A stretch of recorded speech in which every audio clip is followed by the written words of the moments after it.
Sejam muito bem-vindos ao N1Cast, o podcast número 1 em saúde e empreendedorismo, hoje com a presença ilustre Ricardo Lorenzoni. Eu vou apresentar primeiro a parte... apresentá-lo como meu amigo, né? Acho que a gente pode dispensar um pouquinho essa formalidade, né? As formalidades, mas assim, eu preciso, Ricardo, de qualquer maneira. Ricardo Lorenzoni é médico, pós-graduado em endocrinologia, metabologia. Eu tenho que ler, tá, gente? Porque o currículo é tão grande, não dá para decorar. Eu tentei decorar, eu desisti. Pós-graduado em endocrinologia, metabologia do Instituto Brasileiro de Ciências Médicas. Cara, uma coisa assim, para mim, muito fora da curva é o Instituto Lorenzoni no Rio de Janeiro. É um centro de medicina integrativa, uma medicina mais moderna ali, enfim... mais moderna, será que o pessoal vai falar que eu disse que tem medicina antiga? Eu acho que é uma medicina mais conectada com o nosso contexto agora, de todos os avanços de tecnologia e também com a medicina tradicional. Um casamento muito legal, Instituto Lorenzoni no Rio de Janeiro, professor de pós-graduação e capacitações, aí ele se desenvolve muito. O Ricardo está sempre fazendo curso, isso que eu acho legal, né, Ricardo? A gente tem uma visão, às vezes, do médico, assim, aquele cara meio que sabe tudo e tal, e você vai muito na contramão, né? Eu acho que você é até humildão demais, velho. Eu penso um pouco, eu falo, pô, Ricardo, tira uma onda aí, cara. Esse toque você já me deu muitas vezes, né? Esse toque já me deu muitas vezes. Você devia falar, você é um pouco mais polêmico, um pouco mais... Cara, eleva um pouco a tua... Você tem uma clínica maravilhosa no Leblon, no Rio de Janeiro, de frente pro Shopping Leblon, que é uma clínica de referência e, assim... ter um espaço de porta para rua, dando a cara a bater e prosperando e crescendo, quer dizer, você é validado pelos teus pacientes e tal... Se apresenta aí, cara. Bom, obviamente que a gente dispensa a apresentação entre a gente, porque a gente já se conhece há muito tempo, mas, de fato, né, eu estou há algum tempo já nessa área da medicina preventiva, integrativa, então, óbvio que a minha formação principal é na endocrinologia, mas eu digo que vai muito além disso, né? Então, quando a gente se compromete em atender o paciente na totalidade, a gente acaba entendendo que não dá para você focar em uma especialidade só. Então, obviamente que o meu foco é endocrinologia, mas hoje eu falo que eu sou um médico de mudança de estilo de vida, né? Eu trabalho muito mais no estilo de vida e hoje tenho algumas participações em eventos, né? Em palestras e, claro, também em pós-graduações, onde eu consigo trazer um pouco mais essa minha visão, que é um pouco mais dessa, eu não diria essa visão necessariamente humilde do médico, mas uma visão realmente de parte, não do todo, né? E a gente vai falar um pouquinho sobre isso hoje, um pouco da minha visão em relação a essa questão, mas no geral o que eu vejo é que hoje eu sou basicamente, eu falo que eu até uso essa frase na minha bio no Instagram, é que basicamente eu equilibro metabolismos conectando sistemas, e acho que esse é o grande diferencial. Eu digo muito que a medicina, por um período, ela foi muito setorizada, né? Foi muito, eu chamo de loteamento do corpo humano. A gente teve muita aquela ideia de que o médico era detentor de conhecimento, isoladamente, ele por si só já resolvia tudo. E a gente perdeu um pouquinho dessa ideia do todo. Então, eu costumo dizer sempre, todo paciente que passa comigo em consultório, que a doença ela não está na parte, sim no todo. Então, entendendo isso, eu abordei uma metodologia, né, de atendimento onde realmente a gente consegue personalizar mais, individualizar mais a conduta e, claro, trazer essa interdisciplinaridade, que acho que é o principal hoje, né? Então, basicamente seria hoje o que eu faço é isso, né? Eu tenho uma visão muito significativa, assim, muito forte dentro de mim em relação à integração e à necessidade de estar junto de pessoas que realmente têm um propósito dentro da medicina e da nutrição. Tá. Eu queria que você ajudasse a nossa audiência a entender... Por exemplo, vê se esse meu raciocínio está correto. Quando a gente fala quando eu assisto os médicos assim que atuam na tua linha, não são muitos, né? Mas os médicos que atuam na tua linha, eles são muito abertos à discussão multidisciplinar. Porque, de fato, quando você tem alguma questão de... Vamos lá, você tem um paciente diabético. Você tem todo o teu repertório ali, todas as ferramentas farmacológicas para tratar aquele paciente. Porém, no momento, e é o que você faz, você é casado com uma nutricionista, então não tinha nem como não ser assim, né? Enfim, exato. Quando você traz um profissional de educação física, quando você traz um profissional de nutrição, você melhora aquele ambiente metabólico ali do paciente, você pode diminuir a quantidade de droga que você usa, né? Perfeito. Droga não é um termo pejorativo, droga é um termo técnico para o remédio. O remédio que você compra na farmácia, tecnicamente se chama de droga. Então você diminui a dose, né? Melhora, né? É uma coisa que até é uma frase que eu tenho comigo também, né? Na verdade, eu sempre faço esses eu tenho algumas balanças que eu falo, e eu falo que tem uma balança clássica, que é comportamento versus medicamento. Quando o seu comportamento ele tá pesado, o medicamento é desnecessário praticamente. E o oposto é verdade, né? Quando o seu comportamento ele não tá alinhado, a necessidade de medicamento fica mais necessária, né? Você então tem que pesar mais a mão, né? Exato, então é uma balança comportamento-medicamento. Então, se você quiser reduzir a quantidade de medicamentos que você utiliza, sem dúvida alguma, você tem que dar mais atenção para o seu comportamento. E hoje, falando em comportamento, a gente está falando basicamente em comportamento alimentar. Acho que é o principal foco, né? E por isso a importância desse casamento da medicina e da nutrição, né? E agora eu quero voltar contigo no seguinte. Não gera eu queria que vocês trabalhassem. Não gera um receio no paciente? Será que o paciente não fica com medo de olhar e falar, mas esse médico ele é muito bonzinho, ele não prescreve nada, ele só vai me mandar comer, dormir e não tem medicação? E pelo contrário, o que a gente conversa de bastidor, a medicina que você aplica hoje, com a quantidade de testes que você usa, de análise de metabolismo, assim, você é um cara bem focado em fisiologia, bioquímica, você faz análise de ácidos orgânicos na urina, enfim, tudo mais. Então, você tem um arcabouço técnico dentro da medicina muito pesado, mas não abandona a coisa. E aí, como é que fica isso? Não parece que aquele... Resumindo, né? Pô, não vou nesse médico, ele vai me mandar dormir, então isso aí eu já sei que eu tenho que fazer. Como é que você... É até curioso, porque a gente, né, hoje a gente tem muitos pacientes que chegam até você pelo que vê na internet, né? Vê nas redes sociais. E falando nisso, é curioso porque um paciente uma vez falou comigo, cara, demorei aqui pelo menos 1 ano para poder vir até o seu consultório, porque eu achei que você ia me deixar vegano. Eu falei, cara, mas de onde você tirou isso? Durante um período, né, a minha comunicação estava muito alinhada para essa integração. Então, a gente estava acostumado a ver tanta gente falando algo tão básico, tão sempre voltado para a mesma coisa, que eu comecei a me apresentar de outra forma, mostrando que existia um diferencial além daquela mesma coisa.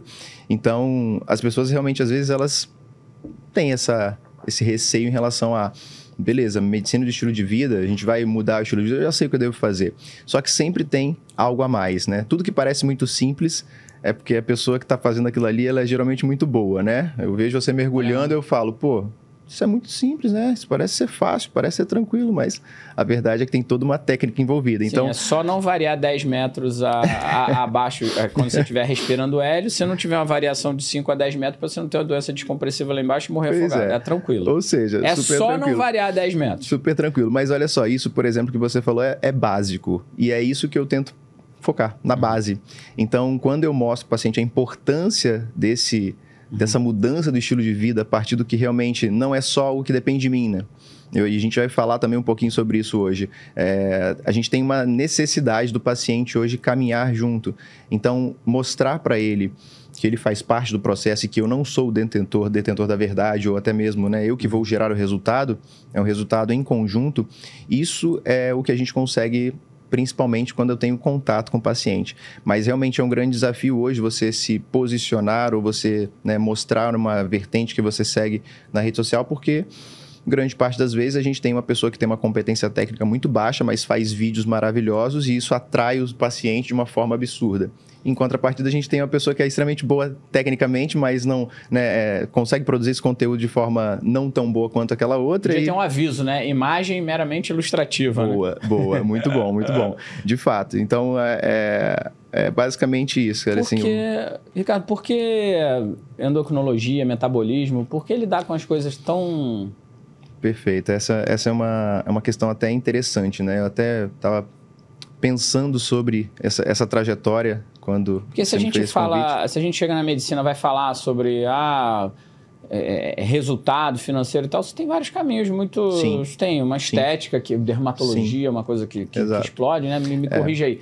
Tem cirurgia... Cirurgia plástica, a própria cirurgia, a própria dermatologia, como você falou, são, né, áreas... Geralmente, áreas que são clínico-cirúrgicas, né, na medicina dão mais dinheiro, né? Ou seja, você não só clinica, você também tem algum procedimento. Então, o profissional que ele atende só em consultório, ele não tem um procedimento para fazer, ele é só clínico, ele tem uma limitação enorme para escalar, né? Aumentar o faturamento. Entendi. Então, imagina, boa. Isso aí é para empreendedorismo. Eu falei que o N1 é um canal de empreendedorismo. O que é o que acontece principalmente com os nutricionistas, se você for olhar, né? Nutricionista basicamente vende consulta, vende a sua hora. E é o que a gente tem visto hoje começar a ter um pouco mais de procedimento, até mesmo dentro dessa dinâmica de consultas, né? Então, muitos profissionais já trabalham com protocolos de consulta, não trabalham com uma consulta isolada. Isso já é, de certa forma, diversificar a sua forma de clinicar. Então, no meu caso, eu pensei o seguinte: eu sempre fui um cara que tinha uma ideia da medicina como algo voltado para a doença, né? Durante a minha formação toda, a gente é treinado, basicamente, a tratar doença, falar de doença, diagnosticar doença, e isso fica muito forte em você, fica enraizado, né? Quando você vai para o game, que você começa a ver que a coisa é totalmente diferente. Então, quando eu comecei a trabalhar, na época eu estava fazendo residência em medicina nuclear. Então, para vocês terem uma ideia, né? Nem sempre eu quis fazer endocrinologia, nem sempre quis trabalhar com isso. Veio esse interesse a partir de outros despertares. Porque a primeira vez que eu pensei em fazer alguma especialidade, eu pensei em fazer algo que não necessariamente tivesse contato com pessoas. Olha que coisa surreal. Diagnóstico? Diagnóstico, exame de imagem. Então, a minha ideia era fazer, né, alguma coisa nesse padrão para lidar mais com laudo, não precisar necessariamente ficar falando com gente, coisa do tipo. Depender de plantão, coisa do tipo. Mas olha só, ainda bem que você não foi aí, né? Porque a IA tá lendo imagem, que é uma maravilha, né? Pois é, mas isso é justamente por isso que também é importante você ouvir as pessoas certas. Porque na época eu ouvi de uma pessoa que talvez tinha as informações limitadas, né? Ao repassar essa informação de que seria o futuro da medicina, a medicina nuclear. E eu pensava naquilo, né? Como que é interessante isso, né? Um cirurgião não vai fazer determinado procedimento se não tiver um médico nuclear ali durante a cirurgia. O que é medicina nuclear? Exatamente. Então, basicamente, o que é medicina nuclear, né? É uma vertente da radiologia. Diferente da radiologia, onde o aparelho emite a radiação, na medicina nuclear você injeta ou administra de alguma via específica. Contraste. É como se fosse um contraste. Mas você injeta ou administra substâncias radioativas. Então, por exemplo, no PET-CT, que é aquele PET scan, que é o melhor exame para rastreamento de metástases, né? Câncer de uma forma geral, você aplica o flúor ligado à glicose. Como o tumor tem um metabolismo absurdo, né? E consome muita glicose, a gente marca aquilo ali, né? E você consegue ver aquilo brilhando na imagem. Então, o paciente que emite a radiação para o aparelho faz a imagem. Então, assim, o que eu tinha para fazer em relação a contato com o paciente era basicamente posicionar o paciente no aparelho, caso não tivesse uma imagem tão interessante. E isso, por um tempo, foi até que eu achei que era aquilo que eu queria. Mas, ao mesmo tempo, eu comecei a fazer plantões e comecei a perceber que a clínica chamava muita atenção, né? Brilhava meus olhos e eu tinha um olhar diferenciado, um cuidado, uma atenção, uma escuta ativa com os pacientes, coisa que eu não via na emergência. E foi aí que eu pensei em fazer alguma coisa que mais tivesse contato com gente mesmo. Vi a ideia da medicina do esporte, mas percebi que era um ambiente um pouco mais restrito para iniciar. E aí estava explodindo isso em 2014, talvez, uns 10 anos atrás. A nutrologia estava vindo muito forte, mas eu não queria fazer nutrologia, então optei por fazer endócrino, porque era o que tinha um pouco mais daquela parte clássica, técnica da medicina, e poderia, no futuro, migrar para algo mais voltado para essa dinâmica do estilo de vida, que era algo que estava em crescimento. Você saiu de olhar para a doença e olhar para o paciente. Exato. Porque você não tem um diabetes, né? Diabetes isolada... Diabetes no livro é uma coisa, diabetes na dona Creuza é outra. Sim. Hipertensão no senhor João é outra coisa. Hipertensão no livro é uma coisa. Exatamente. Hipertensão no senhor João... Isso é uma coisa que a gente aplica, Ricardo. Contexto. Sim. Eu falo isso muitas vezes, né? Existe um erro que é muito... A gente olhar para a teoria de forma isolada. E aí tem os radicais que dizem que na prática a teoria é outra. Não. Na prática a teoria é a mesma. Sim. Só que a teoria, ela é um pedaço da laranja. O outro pedaço da laranja é o ambiente. Perfeito. Né? Isso no mundo dos negócios. Metade da teoria, a empresa tem que dar lucro. Tá, agora vamos pegar a metade da laranja. Aonde está esse negócio? Onde está essa empresa? Qual é a situação de mercado agora? Será que ela tem que dar lucro agora? Ou é melhor a gente colocar isso para frente? Medicina, nutrição, saúde. Aqui tá a teoria, aqui tá a Dona Maria, junta os dois. Sim. Aí espreme. É isso. Você quer fazer um suco com metade da laranja. Não dá. É isso. Então, essa é exatamente a analogia mais interessante que existe. Porque se você não entender quem é aquela pessoa, você está tratando uma doença. A metade da laranja, aí não sai o suco. Exato. Então, assim, quando você entende o contexto onde aquela doença está inserida, igual como eu falei no início, a doença ela não está na parte, ela está no todo. E falando em doenças metabólicas... Tá no todo. Isso aí ficou muito legal. Falando em doenças metabólicas, a gente está falando diretamente isso, né? Então... Ricardo, o que a gente pensa para o médico que está te assistindo, principalmente nutricionista, quem está cuidando de saúde, estilo de vida, para onde está indo?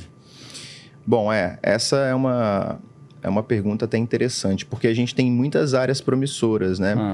Nós temos aí vindo muito forte essa questão, esse conceito que já é um conceito até, de certa forma, já bem conhecido. Tem aquele conceito a medicina dos P's, né? A medicina preventiva, preditiva, participativa, né? Então, tem algumas coisas que estão trazendo atenção para um olhar mais holístico. Então, acho que a grande tendência do futuro é realmente o médico sair dessa posição de detentor do conhecimento único e começar a entender que ele faz parte de um ecossistema. Então, falando do futuro do médico, basicamente, eu acredito que seja isso. Um médico que tenha um olhar mais preventivo, que consiga colocar o paciente de fato, participando do processo, né? Tem um olhar para prevenção, que, sem dúvida, não só no que diz respeito a exames laboratoriais, mas também em mudança de estilo de vida, que é o que a gente mais prega hoje, né? E por isso que eu falo muito sobre essa necessidade de trabalhar em conjunto. Falando do profissional em si, acredito que o maior diferencial vai ser essa união, né? Essa multidisciplinaridade, que acho que é o mais diferencial. Mas o que vem por aí, que eu acho que é bem promissor, as análises metabólicas, né? Os exames de metabolômica é algo que não tem como a gente fugir disso para o futuro. Nós temos um grande problema quando a gente fala em relação a exames de sangue. Até mesmo a população, né, ela foi educada a olhar o exame e achar que a normalidade é algo maravilhoso. E a gente tem uma grande dificuldade para mostrar que essa média ali de normalidade, essa margem de normalidade é mais que a média populacional. E isso não necessariamente reflete a sua saúde. Então, o desafio é: como que eu posso identificar realmente os problemas na sua base para que eu consiga atuar de forma preventiva?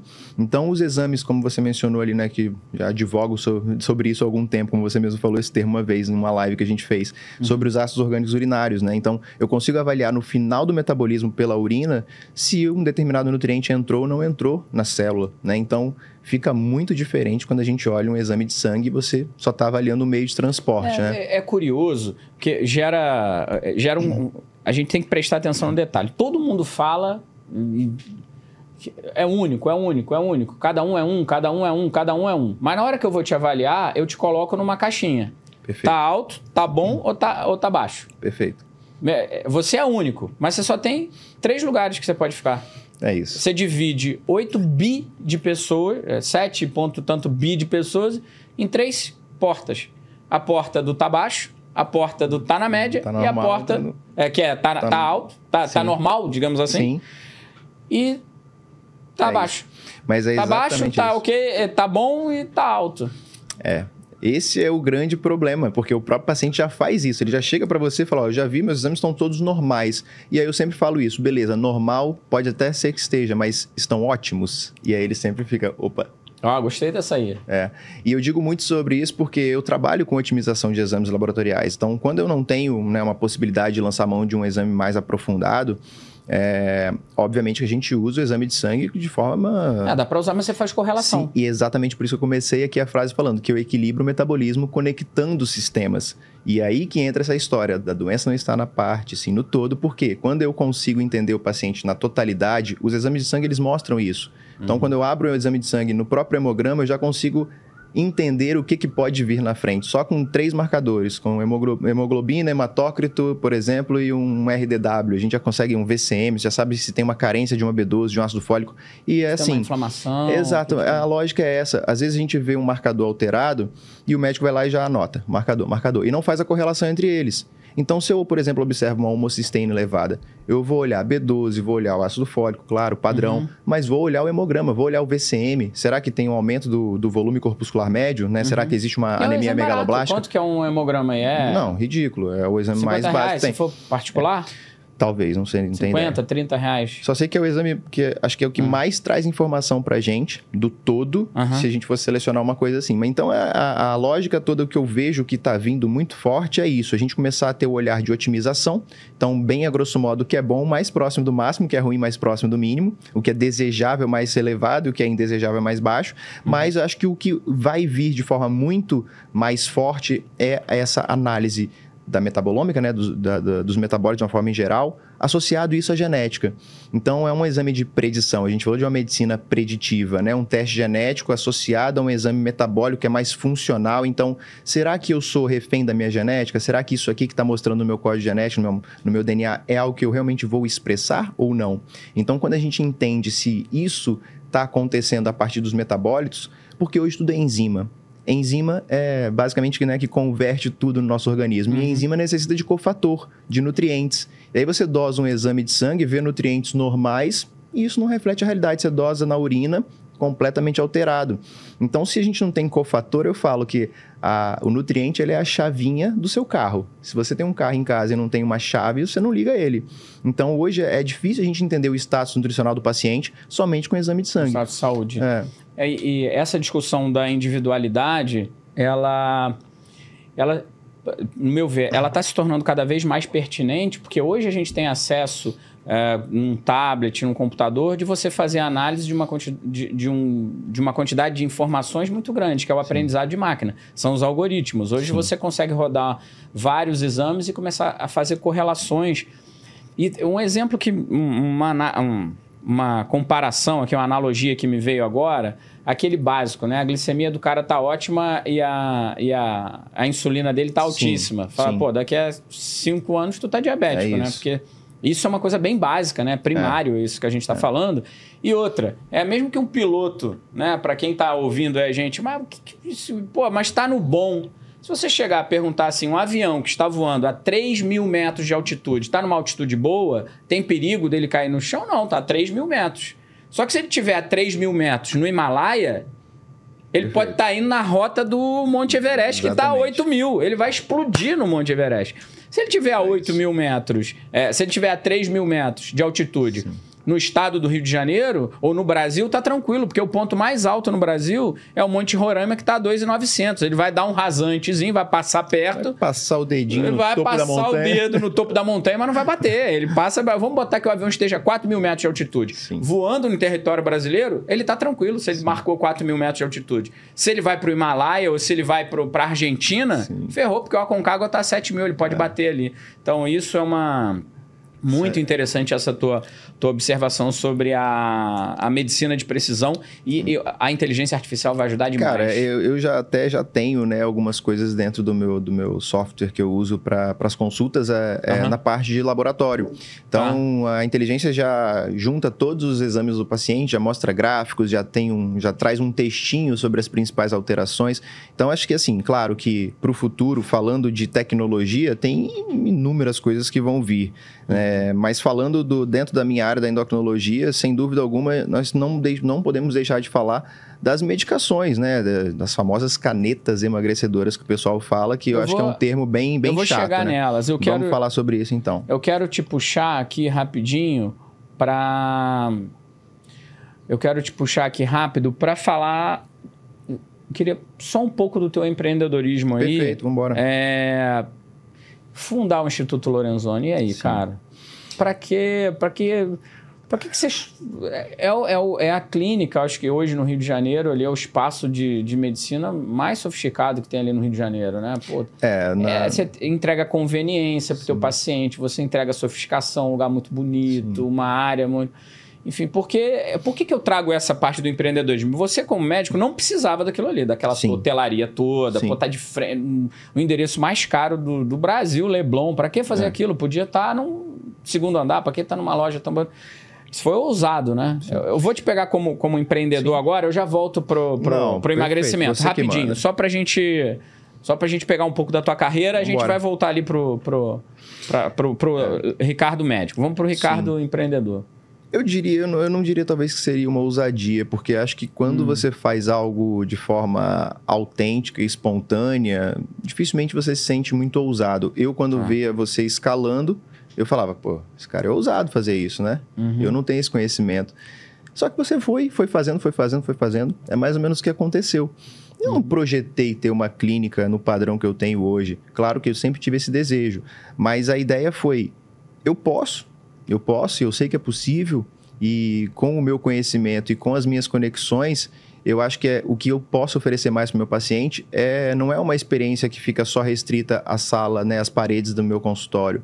Acho que essa experiência tem que ser passada de outra forma, né? Desde a hora que o paciente entra em contato até a hora que ele entra na recepção, que ele tem um ambiente mais acolhedor. Muitas pessoas fazem isso para aumentar o seu ticket, né? Puta, não é a minha ideia, na verdade. Não é a minha ideia. Eu acho que tá bem desconectado. O que você entrega e o quanto é o custo. Talvez... O valor da tua consulta é muito maior do que o cara paga. Isso que é uma... a gente tem, né, como você falou, né, uma questão muito significativa no Leblon, que é o metro quadrado muito caro. Então, para a gente poder fazer realmente o Instituto da forma que a gente fez, né, de frente para o Shopping Leblon, uma sala de rua, 2 andares, obviamente que teve muita desse acreditar, dessa certeza de que esse movimento era um movimento que ia trazer outras coisas positivas para a gente, né? Então, dificilmente eu faria isso se eu não tivesse, né, uma cartela de clientes e um feedback dos meus pacientes de que realmente eu poderia dar um passo a mais. Acho que grande parte das pessoas hoje, elas fazem primeiro algo muito grandioso para poder atrair os pacientes. E isso não acontece. Então, uma construção de uma cartela de clientes, né, independe do seu ambiente físico. E quando você tem um ambiente físico mais interessante ainda, isso se torna algo muito mais... Foi a cereja do bolo, então. O bolo já estava pronto. É isso. É basicamente isso. Você fez o instituto, depois do bolo pronto, foi lá e colocou a cereja. Foram processos, né? Foram etapas, né? Eu odeio pular etapas, então eu acho que tem que respeitar a etapa, né? Quando a gente sobe uma escada lá no último degrau, às vezes é chato ter que descer, né? Então é melhor subir degrau por degrau. E foi isso que eu fiz, né? Então eu sublocava, como todos os médicos, no início, sublocava horários, depois tive a minha própria salinha de 30 metros quadrados, depois a gente expandiu para 60 metros quadrados e hoje a gente tem uma clínica bem maior. Então foi um processo, uma construção que, obviamente, para quem está ouvindo isso, acha que é mais aquela história, né? De que, provavelmente é o médico tem dinheiro, a família com dinheiro.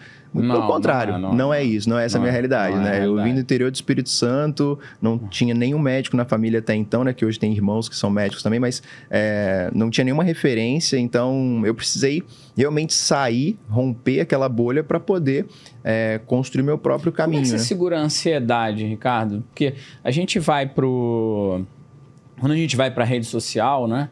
A vida das pessoas, ela é catapultada assim, né? Você entrou na faculdade, aí 6 meses depois você se formou, mais 6 meses você virou referência e tá indo fazer posts sobre desenvolvimento pessoal ali em Paris, e a vida é um sucesso, e o carro do ano. Hoje em dia a Rolex nem é mais relógio de classe média, né? Tem que ser Patek Philippe, tem que ser umas coisas...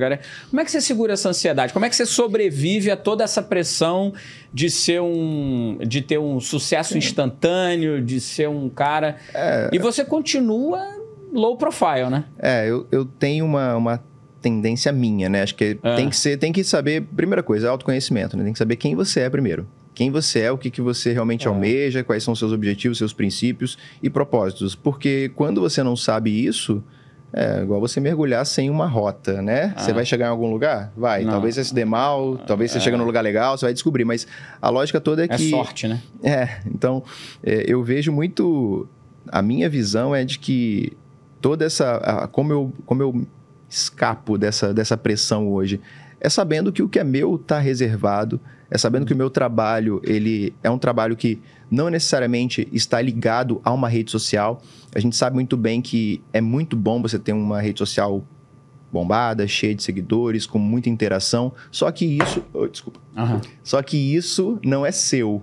Isso aqui não é seu. Isso é do Facebook, né? Do Meta.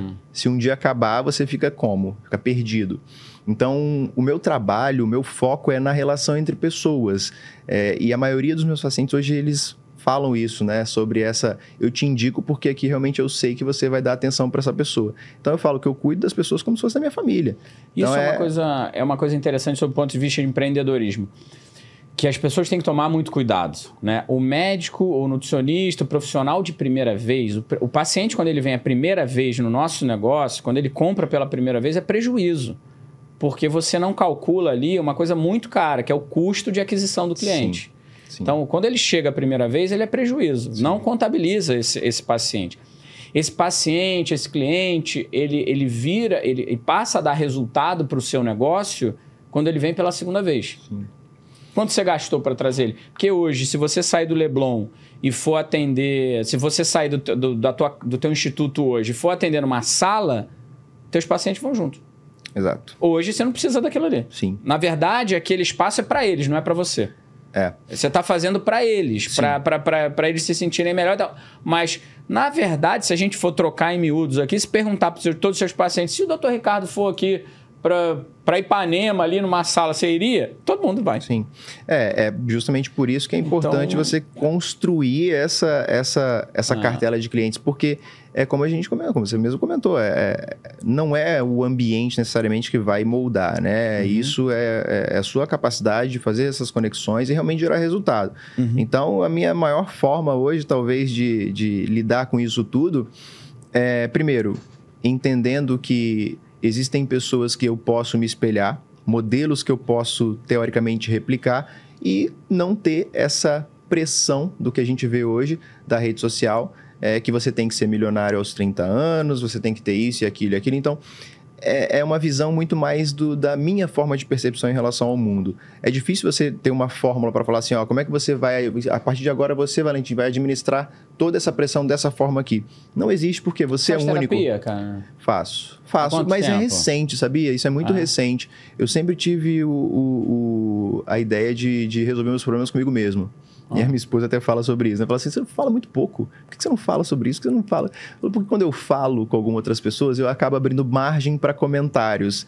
E não necessariamente eu acho que isso é uma coisa tão interessante, né? Porque eu falo que, assim, os seus amigos eram as pessoas principais para te ouvir, certo? Para ouvir, e são as pessoas que mais te dão conselhos.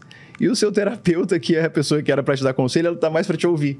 Então, você começa a ver que, cara, se você começar a conversar com muitos amigos sobre muitas coisas, primeiro, você fala demais sobre os seus projetos e isso é um grande problema, né? Você já percebeu disso. Só fale das coisas depois de concretizadas, que esse é o principal aprendizado que a gente tem que levar em consideração.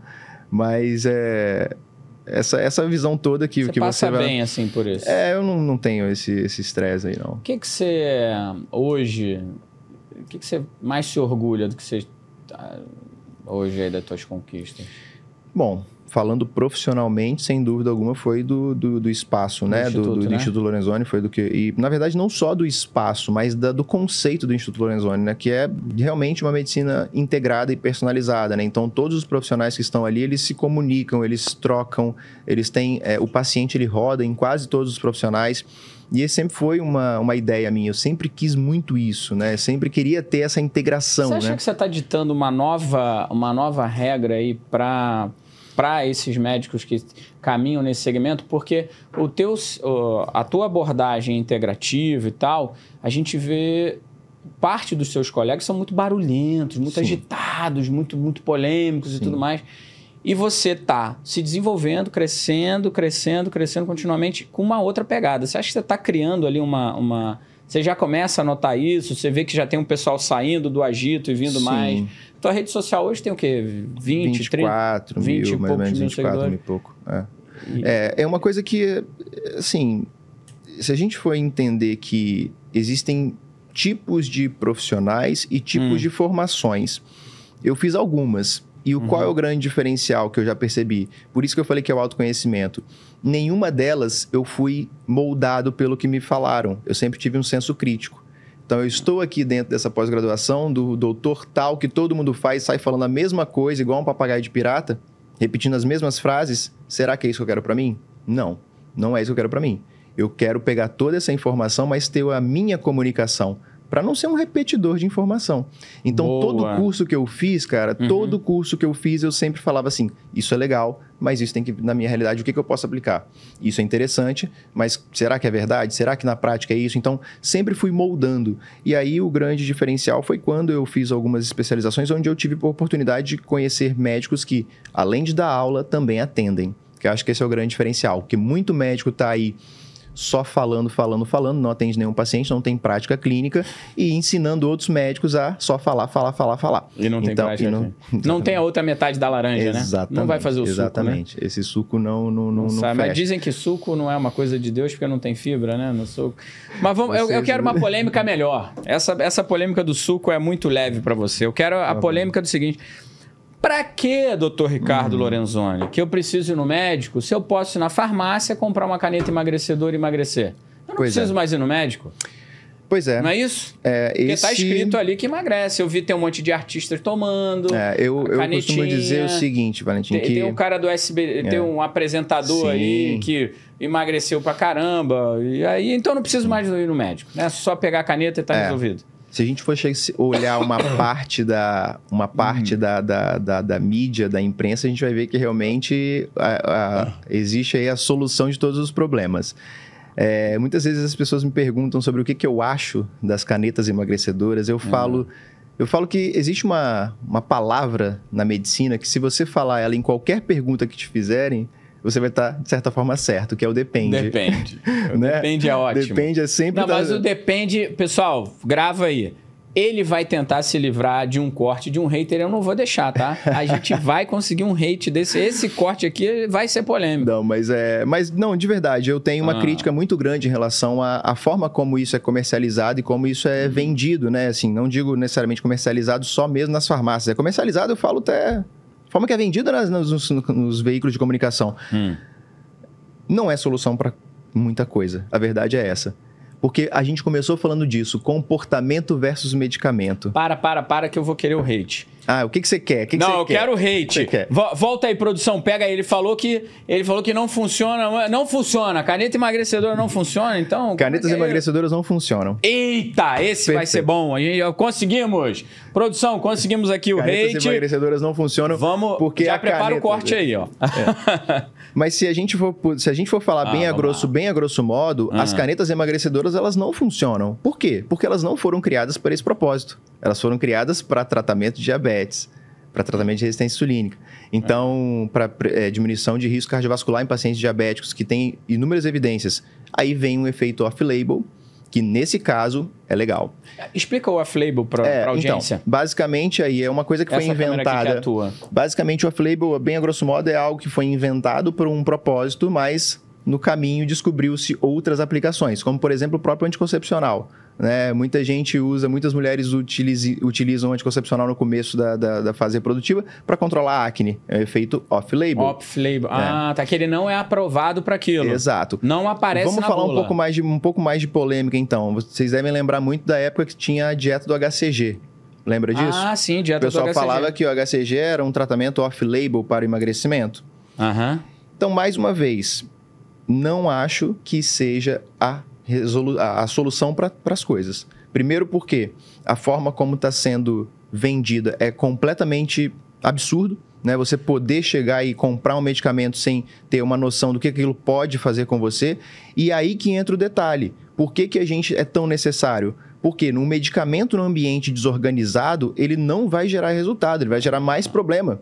Né? Eu falo que é igual aquela lógica de você ter um peixe lá no seu aquário que ele está doente e você acha que ele é o culpado. E aí você olha todo o cenário e está tudo bagunçado nesse aquário. Então o médico veio para isso, para dar um direcionamento para esse medicamento. Só para a gente... Óbvio que teve aqui essa brincadeira, mas respeitando a seriedade com que o Ricardo trabalha, a própria Novo Nordisk, que é a detentora das patentes do Saxenda, Victoza e Ozempic. E o Wegovy agora que está vindo. O Wegovy, né? Que é a nova droga. Eles, foi em 2021, se não me engano, eles emitiram uma nota à imprensa no Brasil e no mundo, onde eles colocam, né? Eles pedem à imprensa que não chamem as canetas de canetas emagrecedoras. Sim. Que as canetas, elas são... Eu li, até fiz uma postagem na época sobre texto. O próprio detentor da patente fala, não é emagrecedor, ele é um adjuvante no tratamento... Porém mudou. A posição do fabricante mudou. Mudou a posição? Mudou. Porque o Wegovy que é a mesma substância. É a mesma substância do Ozempic. Mas eles disseram que era um adjuvante no tratamento. Pois é. Agora, na bula do Wegovy vai vir o único medicamento dessas canetas que tem na bula tratamento de obesidade. Então, mas não chegou. Não, esse está chegando agora no segundo semestre. Legal. Mas 2021 os caras foram bem... Sim, é porque, na verdade, o que aconteceu é que a semaglutida, né, nessas dosagens de 2,4 miligramas por semana, os estudos mostraram uma perda de peso de aproximadamente 17%.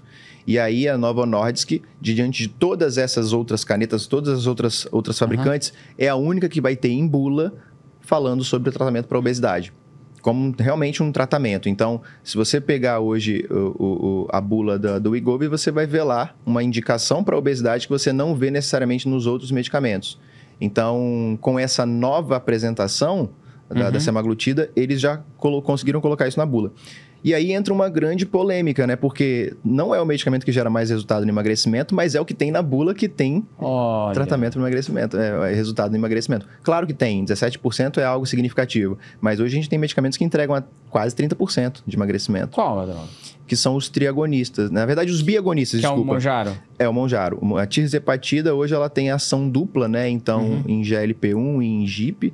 E obviamente, que é algo mais promissor que a gente tem visto por conta, principalmente, da adesão, né? Muitos pacientes com o Ozempic, Saxenda Victoza, todos esses medicamentos, antigamente, tinham um pouco mais de dificuldade de adesão por desconforto gástrico. Você quer aprofundar um pouco mais? Será que você pode... Vamos lá. Essas drogas, em última análise, elas vão controlar consumo. Perfeito. Todas elas. O emagrecimento ele vai acontecer por conta da diminuição do consumo. Sim. Você diminui a ingestão. A gente já teve a fase, né, que, de forma popular, a gente chamava do doutores caveirinha, que davam aqueles blends que tinha antidepressivo, femproporex... uma anfetamina, né? Algo desse tipo. Moderador de apetite, né? Tinha muita sibutramina. E desapareceu ou ainda... Desapareceu. Basicamente, essa conduta, essa estratégia, quase ninguém mais utiliza. Mas dava resultado? Sim. Dava resultado, mas depende do resultado que a gente tem que falar, né? Qual o resultado? Porque existe um problema aí.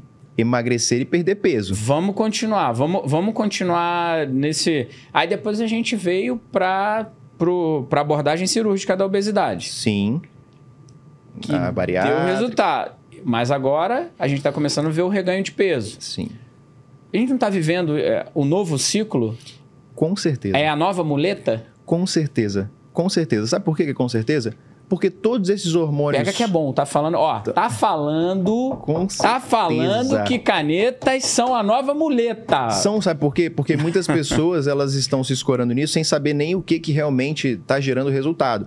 Então, a gente sabe muito bem que, claro, comer menos perde peso, eu diria, mas não necessariamente emagrece. Comer direito emagrece, comer menos não necessariamente. Pode fazer você perder peso. Perder peso é perder qualquer coisa. Perde músculo, e aí?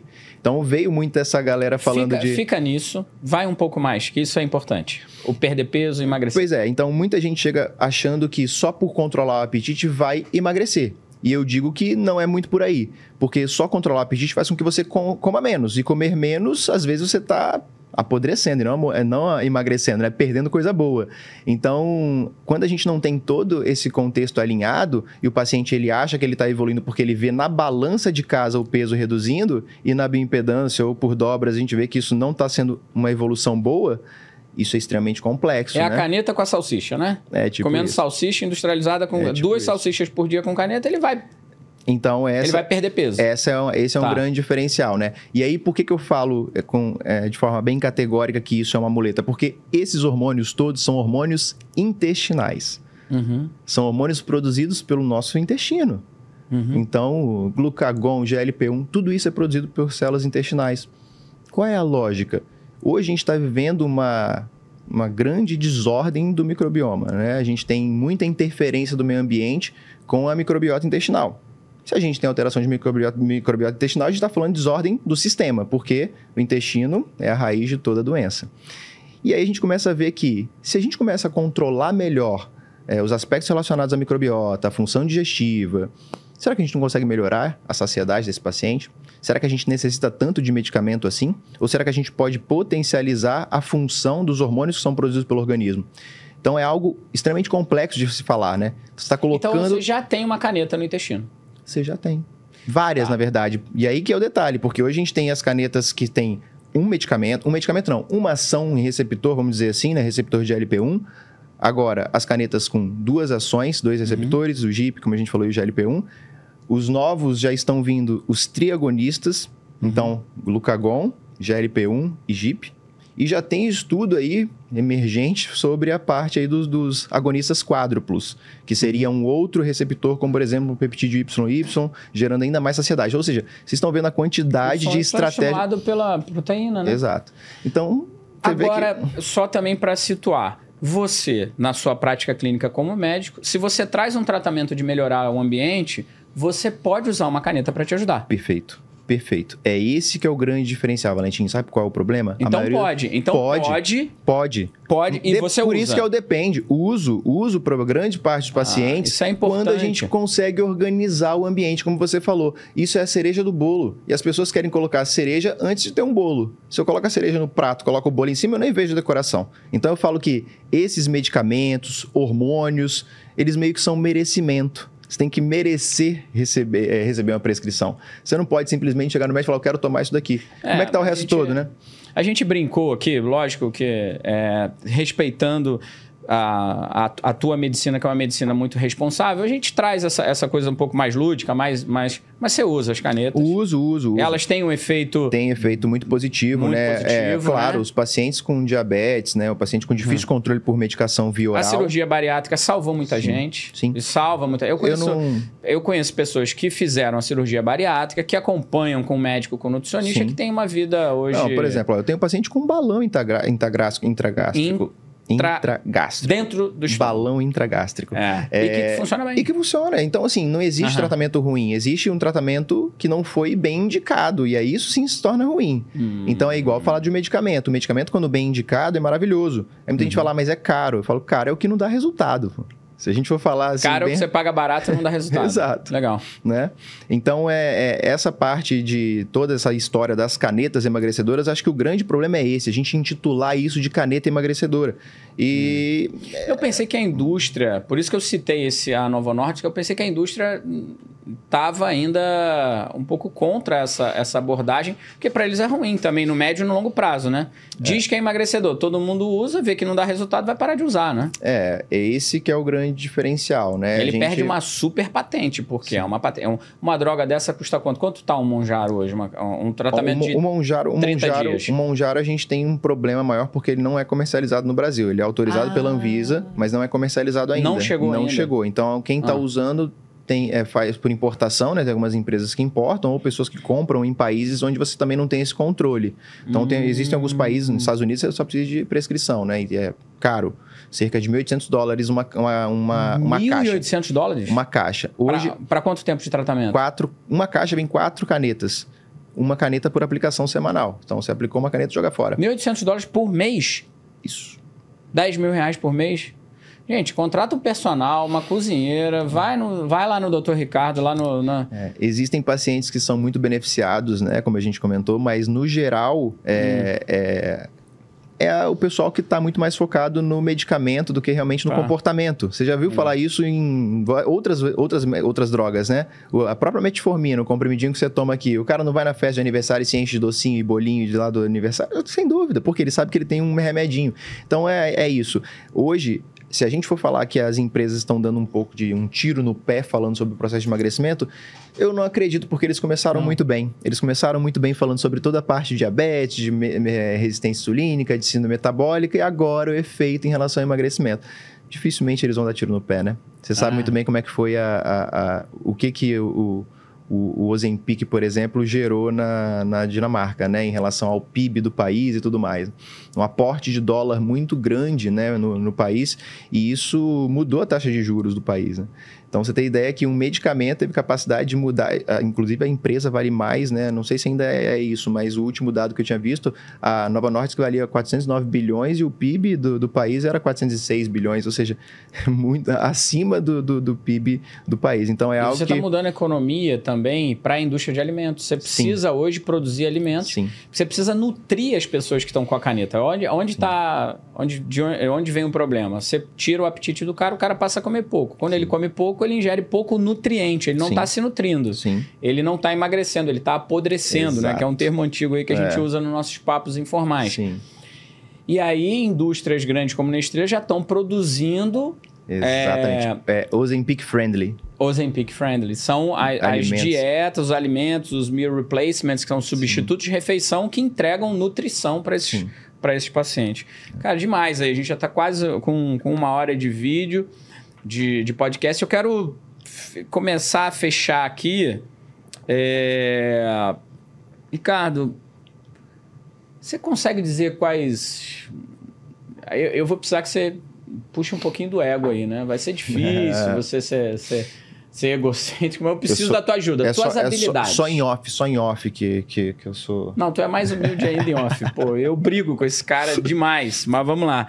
Quais são as suas habilidades aí que você acredita que sejam cruciais para desenvolver? Para quem segue a tua linha, para quem não é aquele cara quem quer chegar até onde você chegou. Porque tem nutricionistas, tem médicos, tem profissionais aqui da área de saúde que falam, porra, curti o Ricardo, gostei desse lifestyle do cara, gostei dessa tranquilidade, um cara tranquilo, low profile. Como é que eu faço para chegar aí?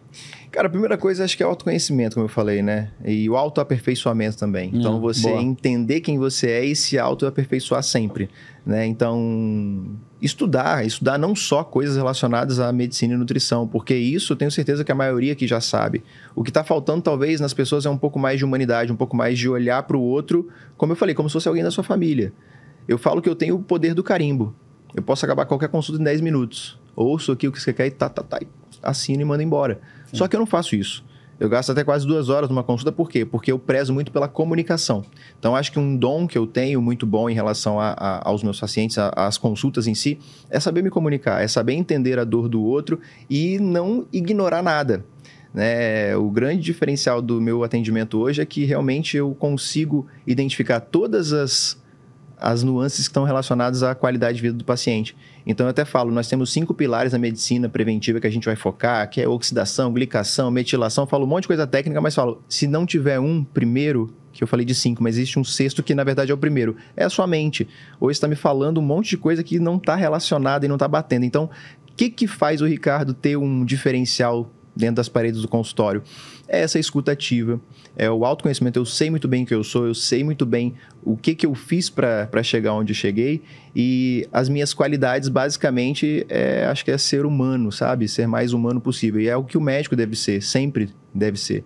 Então, essa visão de humanidade, de atenção com o outro e, claro, sempre querer oferecer o seu melhor, né? Então, não existe um dia que eu entro no meu consultório que eu tô com preguiça.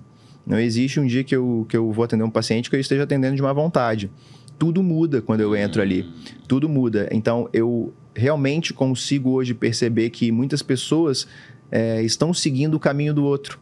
Estão se espelhando no outro e não têm a capacidade de se conhecer para saber se você tem essa capacidade. E aí acaba assumindo responsabilidades que não tem a competência. Vira uma cópia barata. Senão, por exemplo, é só abrir uma clínica grande, tem um monte de gente com dinheiro aí, podendo abrir clínicas, fazer um monte de coisa e sair fazendo barulho na rede social que vai funcionar. E não é por aí. É uma cópia barata de... Então, é isso. E acho que uma coisa muito importante também é conexões, né? Eu aprendi a fazer boas conexões, como, por exemplo, a nossa, né? Que é uma conexão muito boa.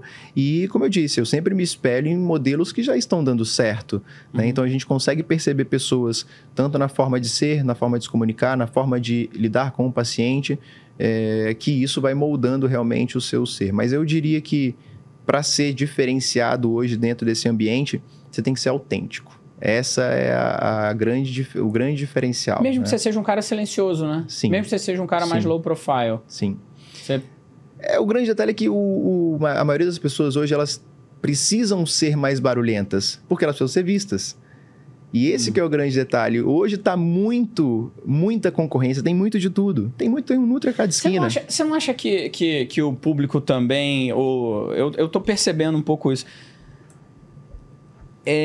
Eu procurando pessoas mais profundas. Pessoas mais profundas, com mais conteúdo.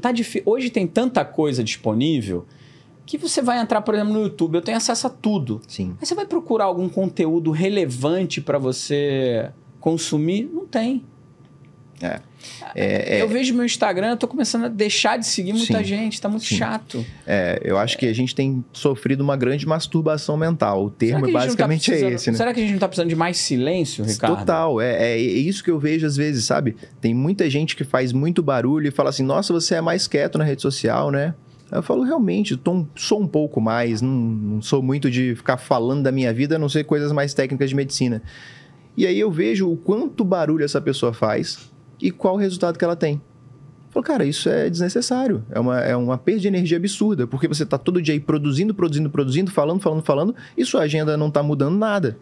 Então, será que isso aí é um modelo que vai dar certo, que vai sustentar? Então, não existe uma fórmula pronta. Não existe essa história de você tem que fazer 3 stories por dia, 3 views na semana e lá. Não existe isso. Eu não acredito nisso. Porque a gente está aqui falando de uma profissão que existe. As nossas profissões existem muito antes de existir rede social. Sim. E sempre foi boca a boca, sempre foi esse relacionamento que é o que gera mais conexão e resultado, né? Sim. Agora, Ricardo, eu tenho um momento aqui do podcast, eu não avisei antes, eu vou até falar baixo, porque tem a sua esposa tá aqui no estúdio, ela vai gravar também, você não vai falar para ela. A gente tem um prêmio, tem um concurso aqui. Qual é? Opa, já vou até me arrumar aqui. Se arruma, porque vem bomba. E a gente não vai te deixar, não vai desligar a câmera até não sair. Esquisitice, eu preciso saber de uma esquisitice. A esquisitice tem que ser no nível de você chegar na portaria do prédio, a hora que você estiver no avião voltando para o Rio de Janeiro, você vai me ligar e vai falar, Valentim, por favor, cara, paga isso, tem como cortar? Não posso isso não. E eu não vou cortar. Putz, esquisitice minha? Esquisitice, e tem toda a produção ali atrás, todo mundo vai votar. Não adianta dizer que eu sou perfeccionista. Isso não serve. Não, isso aí não é esquisitice. A gente quer uma esquisitice. É ou não é? Em produção? Sim. Cara, queremos uma esquisitice. Tem umas coisas estranhas que eu faço. Isso. Uma coisa estranha que eu faço é... Cara, que viagem isso. Sabe o que, por exemplo, uma coisa estranha. Já ficou desconcertado. Placa de carro, sabe? Eu fico fazendo conexões com números, fazendo associações. Eu não entendo muito na minha cabeça, sabe? Tipo assim, por exemplo, ó, tem a letra tal e aí tem os números. Eu tento fazer uma conexão entre os números para saber se a letra... Por exemplo, tô somando os números, pô, deu 5. A, B, C, D, E, F, tem F. Pô, qual é a lógica disso? Outra coisa também, contar letras de palavra. É uma coisa esquisita que eu tenho. Eu não sei porquê. Em determinados momentos onde eu tô mais nervoso, ou, sei lá, eu fico contando palavras. Letras, exatamente. Então, tipo, eu lembro clássico, isso é clássico. Globo Esporte, quando eu passava na televisão, eu ficava ali lendo as letras. É esquisito, né, Valentim? Pessoal... Agora, você não vai me falar assim que também, não vai me dizer assim, talvez tenha alguém que falou que rói a unha do pé, do dedão. Talvez é mais esquisito, né? Não, mas... Produção, passa isso aí? Pode concorrer? Não, essa esquisitice tá muito pouca. Eu sou pouco esquisito, eu acho. Não, contar placa, tá no trânsito... É uma coisa maluca, né? Né, quer mais? Essa não valeu? Eu achei esquisito, gente. Paulo, diz aí. Esqueci. É um esquisito. Acho que tá valendo. É um esquisito moderadamente esquisito, né? Ele não vai concorrer aos top 10. Não vai estar com sal no sorvete. Não vai estar com...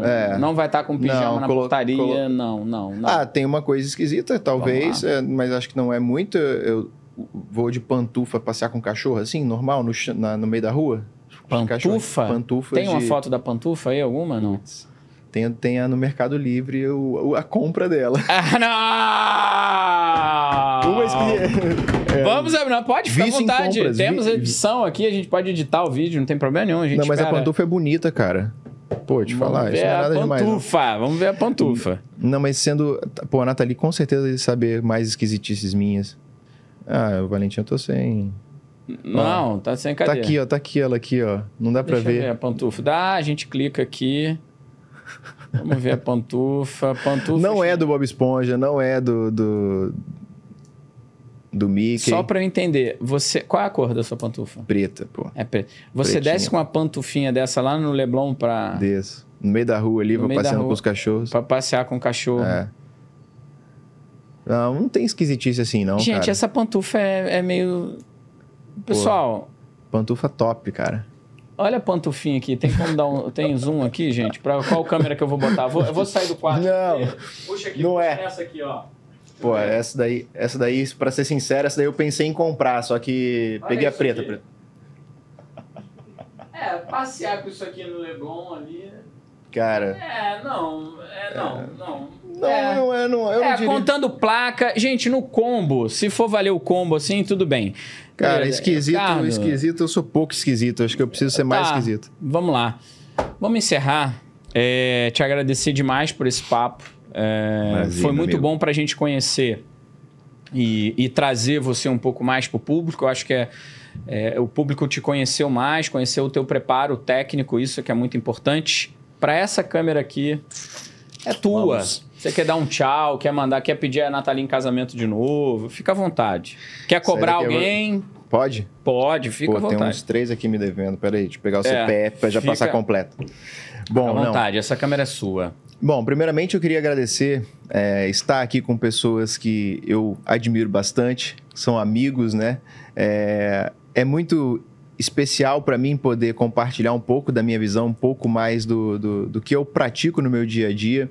E, basicamente, o que eu acho que eu poderia deixar de uma dica para a maioria dos profissionais que estão querendo se aventurar em abrir o seu próprio negócio é buscar primeiro, como eu falei, o autoconhecimento, estudar sobre gestão. Isso é algo primordial para qualquer profissional que queira se destacar, porque você não vai gerar resultados somente com a sua profissão, só sendo técnico, só sendo médico, nutricionista. Você vai precisar se aperfeiçoar em outras coisas.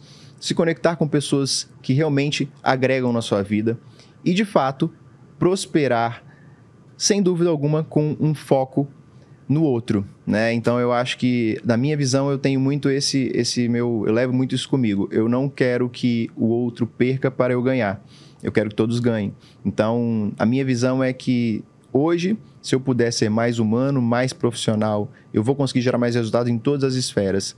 E, obviamente, eu estou contribuindo para o mundo ser um lugar mais agradável de compartilhar, porque, para mim, o compartilhar é transformador. Então, é isso. Muito obrigado por essa oportunidade. Parabéns, ficou bonito esse final. Tem até a produção. Toca aqui. Moleque. Valeu. Obrigado, gente.